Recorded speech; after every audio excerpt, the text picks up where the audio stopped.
So hey guys, welcome back to my channel. कैसे हैं आप लोग? आई होप अच्छे होंगे। और मेरा नाम है स्नेहा और आप सभी का स्वागत है मेरे इस यूट्यूब चैनल गवर्नमेंट गाइडर में। आप सोच रहे हैं कि मैं नाम क्यों बता रही हूँ, तो देखिए बहुत सारे लोग हैं जो नए आए हैं मेरे चैनल पे, तो वो पूछते रहते कमेंट में कि मैम आपका नाम क्या है, नाम क्या है। तो मैंने सोचा कि अब मैं इंट्रो में ही बता दे रही हूँ कि मेरा नाम है स्नेहा सिंह। तो जैसा कि आप लोगों को पता है कि भीमराव अम्बेडकर बिहार यूनिवर्सिटी, जिसको शॉर्ट में BRABU कहते हैं, वहाँ पे कल था पैट का एग्ज़ाम, पैट 2022। पैट क्या होता है मैंने ऑलरेडी बता दिया है कि PhD के लिए एंट्रेंस एग्ज़ाम देना होता है, जिसको शॉर्ट में पैट बोलते हैं। तो उसका कल एग्ज़ाम था और उसी का क्वेश्चन आज हम लोग डिस्कस करेंगे। तो सबसे पहले आप लोग के कमेंट आ रहे थे कि पेपर 2 मैंने कल ऑलरेडी करवा दिया था, जो कि हिंदी का था, और पेपर 1 आज मैं करवाऊंगी, क्योंकि बहुत लोगों के कमेंट्स रात में आए थे कि पेपर 1 करवाइए। तो सॉरी, थोड़ा लेट हो गई मैं। एक्चुअली क्वेश्चन मेरे पास भी लेट आया, और thank you very much Anjana का, जिन्होंने मुझे ये क्वेश्चन भेजा है। क्योंकि मैं ऑलरेडी नेट क्वालिफाइड हूँ, इसलिए हम लोगों का एडमिट कार्ड ही रिलीज़ नहीं हुआ था, तो हम लोग एग्ज़ाम नहीं दे पाए। तो क्योंकि हम लोग को एग्ज़ाम देना ही नहीं था, तो मेरे पास क्वेश्चन मुझे किसी और के थ्रू ही क्वेश्चन मिला, इस वजह से लेट हो गई बनाने में। तो आइए अब बिना देरी के क्वेश्चन को सॉल्व करते। पूरा क्वेश्चन तो इस वीडियो में नहीं कर पाऊंगी, क्योंकि टाइम मुझे भी नहीं मिल पा रही थी वीडियो बनाने की। तो जितना हो पाया है, क्योंकि मैथ्स के क्वेश्चन सॉल्व भी करने थे, तो जितना हो पाया है मैं वो अभी करवाऊँगी।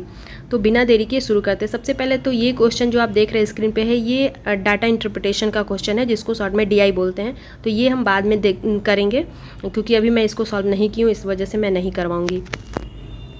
तो आइए पहला क्वेश्चन देखते हैं, जो कि रीजनिंग का क्वेश्चन है, और इसमें लिखा है कि एक निश्चित कूट भाषा में ट्रम्प को 46321 और ग्रेन को 76598 लिखा है। उस कोड भाषा में ग्रंट को कैसे लिखेंगे, GRUNT को कैसे लिखेंगे? तो देखिए, सबसे पहले तो आप लोग सोच रहे होंगे कि अल्फ़ाबेट का T 20 नंबर पे होता है, लेकिन यहाँ पे 6 लिखा है, तो इसको कैसे लिखेंगे? तो देखिए, ज़्यादा इसमें दिमाग लगाने का कुछ भी ज़रूरत नहीं था। इसमें आपको क्या लिखा है, TRUMP, इसके नीचे लिख दीजिए आप 46321। तो जैसा मैंने इसको बना के दिखाया है, TRUMP के नीचे जो लिखा हुआ है 46321, और ग्रेन के नीचे 76598 लिख देना है।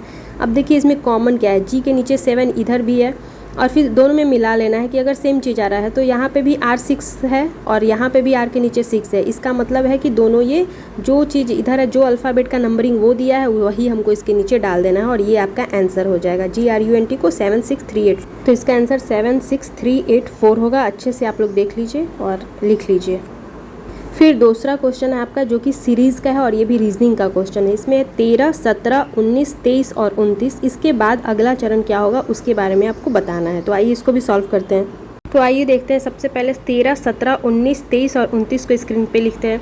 देखिए, मैं इसका वीडियो बना रही थी, लेकिन बार बार स्क्रीन पे हाफ ही पिक्चर आ पा रहा था, फुल पता नहीं क्यों नहीं आ पा रहा था, क्योंकि पहले से जो फ़ोटो लगा है वो शायद छोटा साइज़ में और ये बड़ा हो जा रहा था, इसलिए बहुत आधा ही दिख रहा था। इस वजह से मुझे लगा कि इसका फ़ोटो ही खींच के डालना सही रहेगा। तो सबसे पहले 13, 17, 19, 23 और 29 लिखेंगे। उसके बाद 13 और 17 के बीच का डिफरेंस देखते हैं तो 4 है। फिर 17 और 19 के बीच का डिफरेंस 2 है। 19, 23 का 4 है, और फिर 23 से 29 का डिफरेंस 2 होना चाहिए ना, जैसे 4, 2 और फिर 4, फिर 2 होना चाहिए, लेकिन यहाँ पे 6 आ रहा था। इसका मतलब है कि ये वाला जो हमारा फॉर्मूला ये काम नहीं करेगा, तो दूसरे मेथड से बनाएंगे। तो फिर अब 13 और 19 के बीच का डिफरेंस देखते हैं तो 6 है। फिर यहाँ पे नीचे 17 और 23 के बीच का डिफरेंस देखते हैं तो 6 आता है। फिर 19 और 29 के बीच का डिफरेंस 10 है, तो फिर यहाँ पे 23 और अगला जो मतलब आगे उसका 10 ही जोड़ेंगे, तो वो 33 इसका आंसर हो जाएगा। ठीक है, नेक्स्ट क्वेश्चन देखते हैं। अब ये क्वेश्चन तीसरा नंबर है कि निम्नलिखित समीकरण गलत है, समीकरण को सही करने के लिए किन दो चिन्हों का आपस में बदलना जाना चाहिए? तो देखिए, जहाँ तक मुझे लगता है कि ये क्वेश्चन इनकम्प्लीट है, इस वजह से, क्योंकि मतलब ये गलत तो है ही, लेकिन इसमें क्या है ना कि कहीं किसी साइड आपको इज इक्वल टू में कुछ तो देना होगा ना, अदरवाइज़ हम लोग कैसे पता चलेंगे कि इसको लाना कितना है? जैसे अगर हम कुछ भी इसको जोड़ घटाव कुछ भी करते हैं, तो हमको लाना कितना है वो कैसे पता चलेगा? तो मेरे हिसाब से ये क्वेश्चन मुझे गलत लगता है।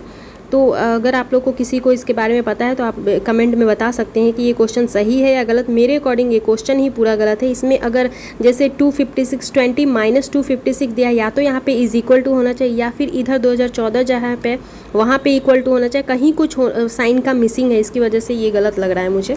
आइए अब नेक्स्ट क्वेश्चन देखते हैं। चौथा क्वेश्चन रीजनिंग का है कि 6 व्यक्ति ABCDE और F एक घेरे में खड़े हैं, और B और F के बीच में, B और F के और C के बीच में है, जैसे B, F और C के बीच में, और A, E और D के बीच में है। एफ डी के बाई ओर है और बी और डी के बीच में कौन सा है। तो आई होप आप लोग को लगता है कि मतलब ये आप बना सकते हैं, मुझे लगता है जैसे कि आप बना सकते हैं। नहीं भी आपको आता है तो चलिए हम देख लेते हैं इसको कैसे सॉल्व करना है।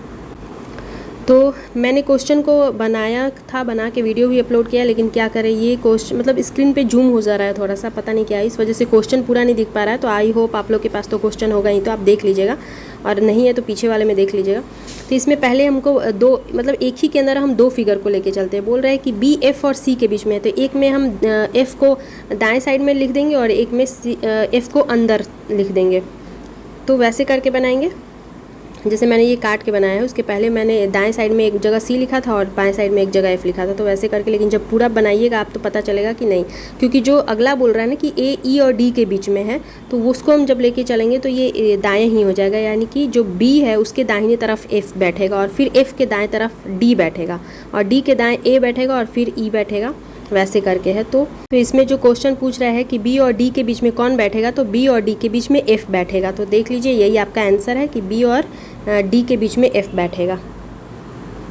तो इसका जो अगला क्वेश्चन है कि 5 लोगों मतलब पांचवा जो है, लोगों की एक पंक्ति में मयंक नीचे से 8वें स्थान पर है, प्रमोद मयंक से 12 रैंक ऊपर है, और यदि प्रमोद शीर्ष से 9वें स्थान पर है तो इस पंक्ति में कितने लोग हैं। तो ये मुझे लगता है कि बहुत आसान क्वेश्चन है, 28 इसका आंसर होगा, और आप लोग बना के देख चुके होंगे। जहाँ तक लगता है कि मुझे ये आसान क्वेश्चन है, ये आराम से आप कर सकते हैं। नेक्स्ट क्वेश्चन है कि निम्न पोषित झीलों को क्या कहा जाता है। तो अगर आपको नहीं भी पता है तो आप मतलब ऑप्शन से भी पता कर सकते हैं। तो निम्न पोषित झीलों को अल्प पोषित कहते हैं, अति पोषित मतलब ज़्यादा हो जाता है, मध्य पोषित थोड़ा सा कम, और शून्य पोषित मतलब बिल्कुल ही नहीं। लेकिन यहाँ पे क्या बोल रहा है, निम्न पोषित मतलब थोड़ा सा कम, तो इसको अल्प पोषित कहते हैं। इंग्लिश में ओलिगोट्रॉफिक कहते हैं। पुअरली नोरिश्ड लोग इंग्लिश में सॉल्व करते हैं, उनके लिए क्वेश्चन है कि poorly nourished lakes are known as oligotrophic. ठीक है, नेक्स्ट क्वेश्चन देखते हैं। तो अगला क्वेश्चन है कि निम्नलिखित में से कौन सा एक औषादी चक्र है। औषादी और which of the following cycle is sedimentary cycle, इसको हिंदी में औषादी बोलते हैं। तो इसमें जो आपका सल्फर चक्र होगा, सल्फर साइकिल, ये आपका औषादी हो जाएगा, ऑक्सीजन होगा नहीं। तो इसका आंसर आपका हो जाएगा सल्फर चक्र या सल्फर साइकिल बोलिए। देखिए ऑक्सीजन चक्र वैसे भी नहीं होगा, नाइट्रोजन ही होगा। कार्बन चक्र सबको पता है कि ये पूरे मतलब समस्त जीवन में होता है कार्बन चक्र। नेक्स्ट क्वेश्चन है कि सिंचाई के लिए उपयोग के समय अपशिष्ट की बीओडी कितने से अधिक नहीं होनी चाहिए। तो जो सिंचाई करने के लिए जो हम यूज़ करते हैं वाटर, उसमें अपशिष्ट का 30 मिलीग्राम पर लीटर से कम नहीं होना चाहिए। जो हम प्योर वाटर पीते हैं उसमें 5 पीपीटी से कम नहीं, मतलब उससे ज़्यादा नहीं होना चाहिए, और इसमें 30 मिलीग्राम से ज़्यादा नहीं होना चाहिए। तो इससे ही होना चाहिए, इससे ज़्यादा नहीं होना चाहिए। उसके बाद नेक्स्ट क्वेश्चन है कि डीडीटी शरीर के किस ऊतक में संचित होता है। तो देखिए इसका एग्जैक्ट मुझे भी पता नहीं है, जहाँ तक मुझे लगता है कि रक्त में तो होता है।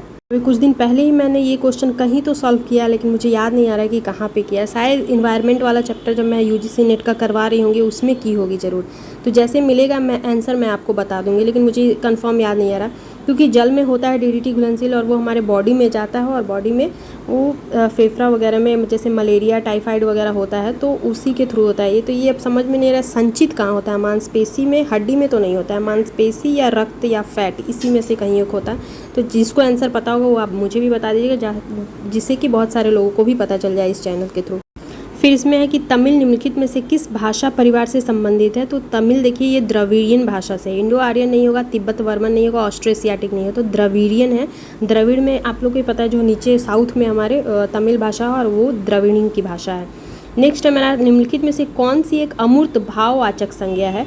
Which one of the following is an abstract noun है। तो देखिए जो हमारा खुशी है, कोई भी उसको हम किसी को दिखा नहीं सकते ना, तो वो एब्स्ट्रैक्ट है। तो खुशी यहाँ पे जो हैप्पीनेस होगा वो हमारा एब्स्ट्रैक्ट नाउन हो जाएगा। फिर अगला क्वेश्चन है कि संज्ञा वाक्यांश राजा का पुत्र में कौन सा कारक है। कर्ता कारक, कर्म कारक, संप्रदान कारक या संबंध कारक। तो यहाँ पे संबंध बता रहा है, राजा का पुत्र मतलब किसका बेटा है, राजा का, तो यहाँ पे संबंध कारक होगा। इसमें इन द इंग्लिश वाला पढ़ते हैं कि in the noun phrase the son of a king which case is there, तो यहाँ पे जेनेटिव केस हो जाएगा। अगला क्वेश्चन है कि बिहार में बोली जाने वाली निम्नलिखित में से कौन सी भाषा भारतीय संविधान की 8वीं अनुसूची के तहत अनुसूचित भाषा नहीं है। तो सबको पता है कि भोजपुरी इसमें नहीं है, इसी के लिए काफ़ी ज़्यादा विवाद भी हुआ है। मनोज तिवारी ने भी बोला था कि भोजपुरी को 8वीं अनुसूची में शामिल किया जाएगा। इसके ऊपर रील्स भी बने थे जब मनीष कश्यप ने वहाँ पे तेज प्रताप यादव जो है उनका इंटरव्यू ले रहे थे और उनसे पूछ रहे थे कि क्या आपको क्या लगता है भोजपुरी को 8वीं अनुसूची में शामिल करना चाहिए। तो अब तेज प्रताप यादव जी थोड़ी ना संविधान पढ़े हैं, तो उन्होंने कह दिया कि 8वीं में क्यों, पहली में नंबर पे होना चाहिए, उनको पहले नंबर पे होना चाहिए ऐसा। तो इस पर भी बहुत ज़्यादा कंट्रोवर्सीज हुई थी। तो आप लोगों ने अगर वो इंटरव्यू भी देखा हुआ तो आप इसका आंसर सही करके आए होंगे कि भोजपुरी हमारी भाषा नहीं है, मतलब 8वीं अनुसूची में इसको शामिल नहीं किया गया। मैथिली और हिंदी और उर्दू को किया गया। उर्दू हमारे बिहार की दूसरी राजकीय भाषा, पहली राजकीय भाषा हिंदी और दूसरी राजकीय भाषा उर्दू है। ये भी आप अच्छे से याद रखिएगा। आइए नेक्स्ट क्वेश्चन देखते हैं। अगला क्वेश्चन है हमारा कि दो शहरों के बीच बस किराया 11:18 के अनुपात में बढ़ाया गया है। यदि मूल किराया 550 रुपये हो तो किराए में कितनी वृद्धि होगी। तो आइए इसको सॉल्व करते हैं।